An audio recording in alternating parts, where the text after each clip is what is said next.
One bedroom Unit D of Haraya Residences, 66 to 67 square meter, facing Rizal or facing east, with one parking slot included. So this is the model unit. At the entrance is a solid core door with digital lock set. Over to my right is the kitchen with premium kitchen cabinet system, porcelain tiles flooring with built-in oven, induction cooktop, range hood with a freezer, and we also have here a washer dryer, quartz stone countertop, stainless steel sink with single point water heater. Over here is the dining and the living area. Porcelain tiles flooring. Over here is a engineered wood flooring. The loggia. This is not a balcony. Loggia is also part of your unit.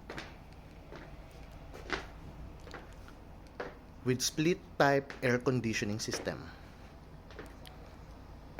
At the bedroom, you will have a split type air conditioning system as well, a premium wardrobe, and a big window for the view appreciation. In this particular part, you can make this as your powder area or office area. It's up to you. Then, the one bedroom toilet and bath. Vanity quartz stone countertop, shower glass enclosure, Toto, Kohler, or any equivalent bathroom fixtures and fittings. Of course, this light is not included. The walls are all painted white.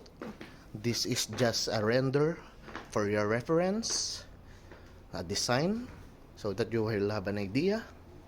So, if you have any question for this particular one-bedroom unit or any other unit of Haraya Residences, we also have 87 square meter big one-bedroom unit, two-bedroom unit, and three-bedroom units. So yeah, turnover will be 2029. Just message me for more details. Thank you.